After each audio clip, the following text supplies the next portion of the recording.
Assalamualaikum warahmatullahi wabarakatuh. Ya, nama saya Fitan Fikransyah dan teman saya Fredo Ferio akan menjelaskan tentang ekonomi internasional, teori keunggulan absolut. Yang pertama adalah teori klasik. Dalam perkembangannya terdapat 3 teori perdagangan internasional yang utama dan banyak diulas. Ketiga teori utama tersebut adalah teori keunggulan absolut, teori keunggulan komparatif, teori Hexer-Ohlin HU. Yang selanjutnya adalah teori keunggulan absolut. Teori keunggulan absolut dicetuskan oleh Adam Smith bersamaan dengan ramainya revolusi industri di Inggris abad ke-18. Dasar pemikiran teori ini adalah suatu negara akan bertambah kaya ketika memiliki peningkatan keterampilan dan efisiensi dalam hal keterlibatan para tenaga kerja dalam proses produksi. Negara dikatakan memiliki keuntungan mutlak dalam produksi jenis barang tertentu apabila negara tersebut mampu memproduksi barang dengan biaya lebih rendah dibanding ketika barang tersebut diproduksi di negara lain. Karenanya, negara tersebut akan melakukan ekspor jika negara tersebut dapat membuatnya lebih murah dibandingkan negara lain. Selanjutnya, negara dapat dikatakan memiliki keunggulan absolut apabila negara tersebut melakukan spesialisasi dalam memproduksi komoditi tertentu dibandingkan dengan negara lain. Terdapat beberapa asumsi teori keunggulan absolut atau yang biasa disebut juga sebagai teori keunggulan mutlak ini, yakni yang pertama, faktor produksi yang digunakan hanya tenaga kerja. Yang kedua, kualitas barang yang diproduksi kedua negara sama. Yang ketiga, pertukaran dilakukan secara barter tanpa menggunakan uang. Yang keempat, biaya transportasi ditiadakan.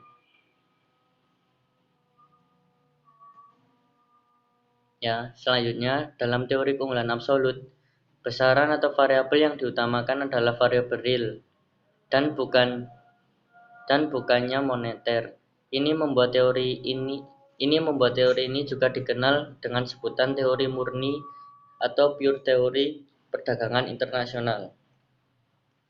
Dalam artian, teori ini disebut murni karena hanya memusatkan perhatian pada variabel real saja, seperti nilai suatu barang yang diukur dengan banyaknya tenaga kerja yang digunakan dalam menghasilkan suatu barang. Semakin banyak tenaga kerja yang digunakan, artinya nilai barang tersebut akan semakin tinggi, atau labor theory of value.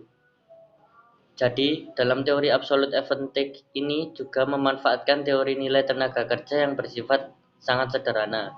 Dalam teori ini, anggapan utamanya adalah tenaga kerja pada dasarnya memiliki sifat homogen, serta merupakan satu-satunya faktor produksi.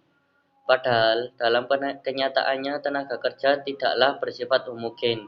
Selain itu, faktor produksi juga tidak hanya satu saja, serta mobilitas tenaga kerja pun tidak bebas.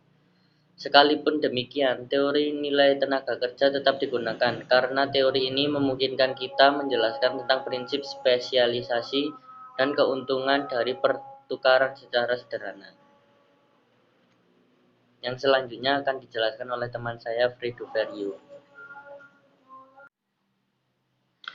Baik, terima kasih Mas Witan telah menjelaskan.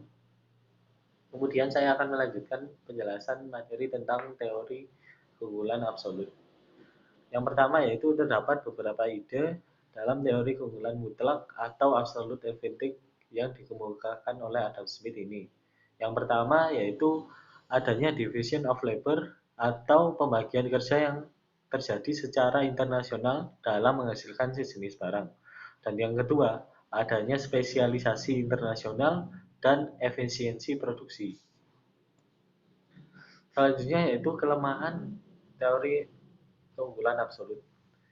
Teori keunggulan absolut ini pernah diterima secara luas di seluruh dunia. Namun bukan berarti teori ini tidak memiliki kelemahan.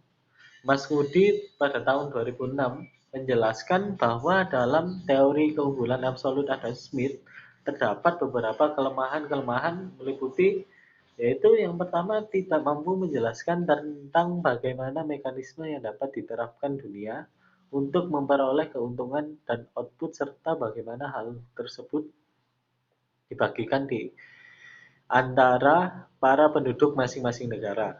Dan yang kedua, tidak dapat menjelaskan tentang bagaimana apabila suatu negara telah mengadakan spesialisasi, sementara negara lain masih memproduksi kedua produk. Dan yang ketiga, faktanya labor productivity ini berbeda-beda. Dan yang terakhir, tidak dapat menjelaskan jika ada negara-negara yang sama sekali tidak memiliki keunggulan absolut. Dan yang terakhir, teori absolute advantage Adam Smith ini secara sederhana menggunakan teori nilai tenaga kerja dapat dijelaskan dengan contoh sebagai berikut. Misalnya hanya ada dua negara, Amerika dan Inggris, yang memiliki faktor produksi tenaga kerja yang homogen dan menghasilkan dua barang, yakni gandum dan pakaian. Untuk menghasilkan satu unit gandum dan pakaian, Amerika masing-masing membutuhkan 8 unit tenaga kerja dan 4 unit tenaga kerja. Sedangkan di Inggris, setiap unit gandum dan pakaian masing-masing membutuhkan sebanyak 10 unit dan 2 unit tenaga kerja. Bisa dilihat tabelnya. Dari tabel di atas, nampak bahwa Amerika lebih efisien dalam memproduksi gandum, sedang Inggris lebih efisien dalam produksi pakaian. Untuk satu unit gandum diperlukan 10 unit tenaga kerja. Di Inggris sedang di Amerika hanya 8 unit. Satu unit pakaian di Amerika memerlukan 4 unit tenaga kerja, sedang di Inggris hanya 2 unit. Keadaan demikian dapat dikatakan bahwa Amerika memiliki absolute advantage pada produksi gandum dan Inggris memiliki absolute advantage dalam produksi pakaian. Dikatakan absolute advantage karena masing-masing negara dapat menghasilkan satu macam barang dengan biaya atau diukur dengan unit tenaga kerja yang secara absolut lebih rendah dari negara lain. Sekian presentasi dari kami berdua. Bila ada kekurangannya, mohon dimaafkan dan dimaklumi. Wassalamualaikum warahmatullahi wabarakatuh. Terima kasih. Ni hao ma.